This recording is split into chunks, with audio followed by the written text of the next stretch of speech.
कहां हो बताओ? मीडिया में हमारे गिने चुने 3-4 हैं, पूरे राजस्थान की बात कर लो आप। टेलीविजन चैनल्स में जब डिस्कशन होता है, जब बातें होती हैं, तो मुझे तो कोई दिखता ही नहीं मुझे। अरे जब आप अपनी बात रखोगे नहीं तो दूसरे आपकी बात सुनेंगे कैसे हैं? वहां तो पहुंचो। और हम सबके सब केवल सरकारी नौकरियों के पीछे दौड़ते दौड़ते थक जाएंगे भाई।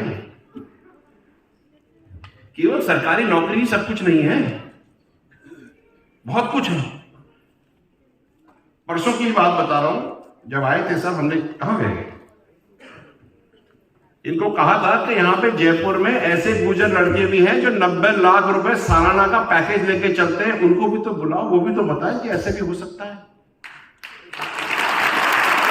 हम केवल पशुधन सहायक, कंप्यूटर सहायक, first grade, second grade, third grade, RS, इन्हीं के पीछे दौड़ेंगे क्या? और नौकरी तो होती है 900, अप्लाई करने वाले 9 लाख, बाकी कहां जाएंगे? और आपका तो 5% आरक्षण है, तो 900 में तो गिनती के 5% ही आएंगे। बाकी लोग कहां जाएंगे, कैसे सेटल होंगे, ये आज हम लोगों को, यहां सब समझदार लोगों को बैठ करके ये तय करना है कि where is the next future, what are we going to do. इस पर चर्चा करनी है, इस पर मंथन करना जरूरी है। मैं इतने लोगों से मिलता हूं, मैं इतने लोगों के इंटरव्यूज लेता हूं, खास करके बुला करके गुजरों के इंटरव्यू देता हूं कि मेरे को अपनी कंपनी में जॉब देनी है, तो मेरे को लगता है कि यार मेरे को बहुत कुछ करना बाकी है।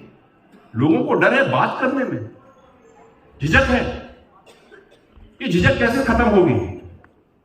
मंचों से नहीं होगी, लोगों के बीच में बैठ करके उनसे बात करने से खत्म होगी। हमको करना पड़ेगा। This is the path to the future. बहुत जरूरी है सर। ये बात मैं आप सबसे इसलिए करना चाहता हूं क्योंकि मैं आज तो देख ही नहीं रहा 20 साल बाद कैसा गुर्जर समाज खड़ा होगा, इस पर हमको मंथन करने की जरूरत है।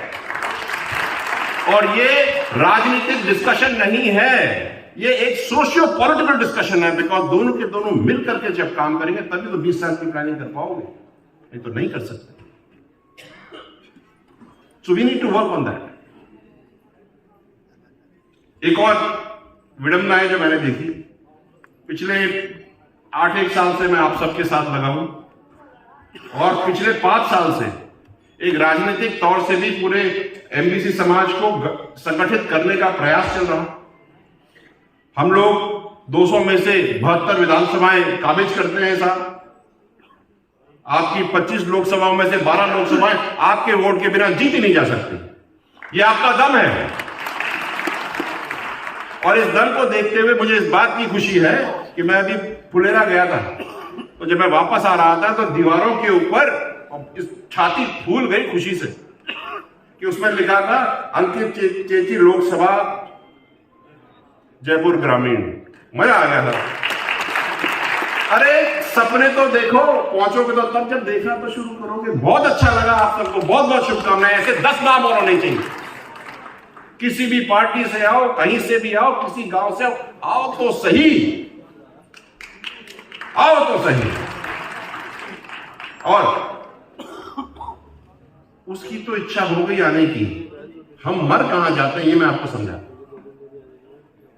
हमारे पास लॉबिंग की कैपेबिलिटी है ही नहीं। लॉबिंग समझते हैं आप? जो हम गलियारों में बात करते हैं ना, जैसे अगर भाई साहब हैं, कालूलाल जी हैं, देवनारायण जी को अगर टिकट चाहिए जयपुर ग्रामीण से, एक बार के लिए बात करिए। वैसे ये भी प्रत्याशी है, ताली बजाइए इनके लिए। 2 तो आपके सामने मैंने नाम गिना दिए। You should feel proud about this. तो अगर इनको टिकट चाहिए किसी अमुक पार्टी से, तो ये बार बार जाकर के बोलेंगे मुझे टिकट दो, मुझे टिकट दो। ऐसे तो कुछ नहीं मिलता। लेकिन आपके संगठन के लोग, आप लोग जब कंसर्न लोगों के पास जाते हैं तो कम से कम ये तो कह दो कि देवनारायण अच्छा आदमी है, इसको देख लिया करो। इसको लॉबिंग बोलते हैं। और हमारे यहां लॉबिंग अलग तरह की होती है। मेरे को कोई शर्म नहीं है कहने में, देवनारायण में कुछ नहीं है, मेरा देख लो, मेरा भाई है। और ये हमारी सबसे बड़ी प्रॉब्लम है, इसको ठीक करना बहुत जरूरी है। Positive lobbying is a requirement, we need to work on it, बहुत जरूरी है साहब। अभी बात कर रहे थे गुजर रेजिमेंट की, यहां से नहीं होगी, लॉबिंग चाहिए पीएमओ में। कौन कर रहा है आपकी लॉबिंग? आपकी बात रख कौन रहा है? जब बात ही ढंग से नहीं रखी जाएगी तो सुनी कैसी जाएगी?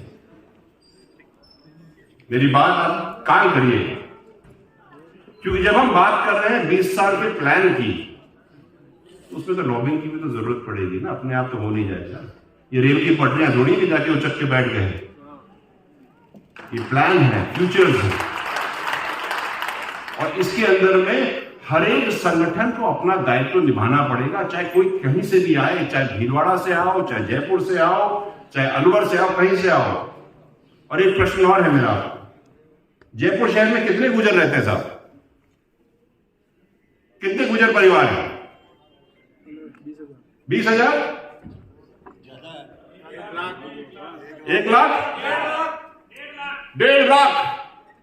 जयपुर शहर में 1.5 लाख, मैं तो मान लू 50,000। सबके घर में एक बच्चा तो होगा, माते नहीं अगर आ जाते तो।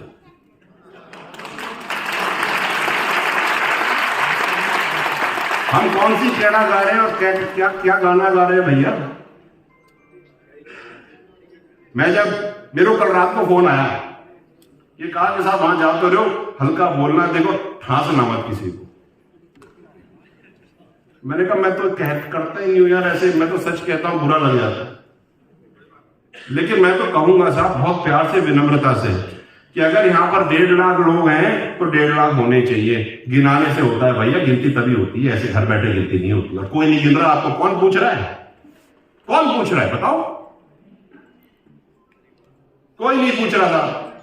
मेरे पास डिजायर लिख करके आए इतने सारे, मैंने 725 डिजायर लिखे हैं साहब पिछले 1 हफ्ते में, और मेरे को इस बात की खुशी है कि इसमें से 30% गुजरों के डिजायर लिखे। मैंने आप सरकारी नौकरी में हो, you should be proud of it, you should be actually proud of it where you are. But इससे पेट नहीं भरेगा, इससे पेट नहीं भरेगा। 30% क्या होता है? वो तो डिजायर थे, जान पहचान के आए। सरकारी नौकरी में कितने हो? अच्छा सरकारी नौकरी में नहीं हो तो संविदा में कितने हो? वहां भी तो देखो। आप डिसीजन मेकिंग में कितने हो? एक है जवाहर सिंह जी बेडम, 4 क्यों नहीं है? ये प्रश्न आपने कभी सोचा? 4 क्यों नहीं है? हम 1 से संतुष्ट क्यों हो? This is something which we need to, remember and take it as a thought. We need to do something about this, gentlemen.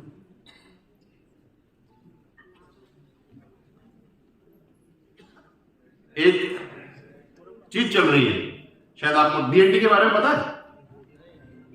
किसी को डीएनटी के बारे में पता है? डी नोटिफाइड ट्राइब्स में गुजर आते हैं साहब। इदाते कमीशन थी, माननीय प्रधानमंत्री मोदी जी ने काफी साल पहले शुरू करी थी, उन्होंने अपना रिजल्ट भी दे दिया। इसकी बात क्यों नहीं करता था? पता करना पड़ेगा ना।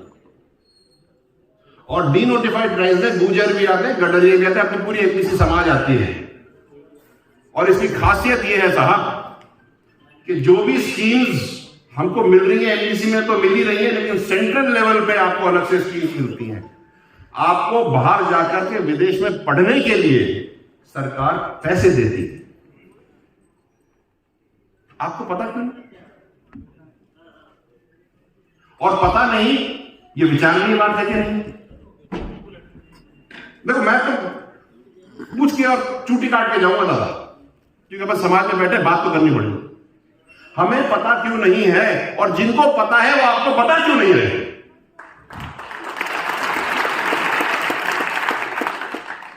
डीएनटी बहुत बड़ा आंदोलन चल रहा है इसके ऊपर, हमारा हक बनता है इससे। और आपको मैं बताऊं, आप शॉक हो जाओगे। उसमें महीना भी आते हैं, और जब मैंने चिट्ठी लिखी सरकार में, सेंट्रल गवर्नमेंट में, अपना तो नहीं हुआ, उनका हो गया। गुड मॉर्निंग, झटका लगा सुन के? ये इसलिए क्योंकि आपकी लॉबिंग कैपेबिलिटी है ही नहीं, आपकी बात पीएमओ में रखने वाला कोई है ही नहीं। इसलिए मैं कह रहा हूं मेरे भाइयों, माताओं, युवाओं, युवतियों, if you want to reach somewhere, you need to do it on your own capability and you need somebody to push you. कैटापुलेट चाहिए साहब, धक्का लगाने वाला चाहिए जो धक्का लगाए और आगे पहुंचाए। बहुत जरूरी है, डीएनटी पे हमें काम करना है। मैं आपसे सपोर्ट चाहूंगा कि आने वाले 4-5 महीने में हम डीएनटी आई कार्ड्स राजस्थान में बनवाएं और हमारे सारे लोगों को हम ये बेनिफिट दिलवाएं। मैं आपकी मदद चाहता हूं। और एक और आरक्षण की बहुत बात चल रही, बाहर एक मीडिया वाली बहना मिली, कह रही थी आरक्षण पे ये हो रहा है, आरक्षण पे वो हो रहा है। पिछले कुछ, भाई थोड़ा सा आवाज करो। तो मैं आप सबको ये विश्वास दिलाना चाहता हूं कि हम सब 50 साल से बूढ़े जितने भी है ना, आरक्षण तो हम देख लेंगे। छोरों और छोरियों, तुम पढ़ लो और नौकरी लग लो, इन फालतू चीजों में मत पढ़ो, वो काम हमारा है, हम करेंगे। तुम्हें पढ़ाई करें तो नौकरी करो। हर चीज घर की नहीं है और आपके आरक्षण पे तो आंच आ ही नहीं सकती। अपन सब बैठे हैं ना, कर लेंगे, तुम तो पढ़ के नौकरी ले लो। ये बात चल रही थी हॉस्टल्स की, और मेरी आज खुशकिस्मती है कि मैं अभी थोड़ी देर पहले यहां आने से पहले अपने त्रिमूर्ति चौराहे पर बजाज साहब ने कार्यक्रम रखा था प्रतीक जी का, और उसमें मैं मूक बधिर बच्चों के साथ बैठा, करीब 750 बच्चे मिले।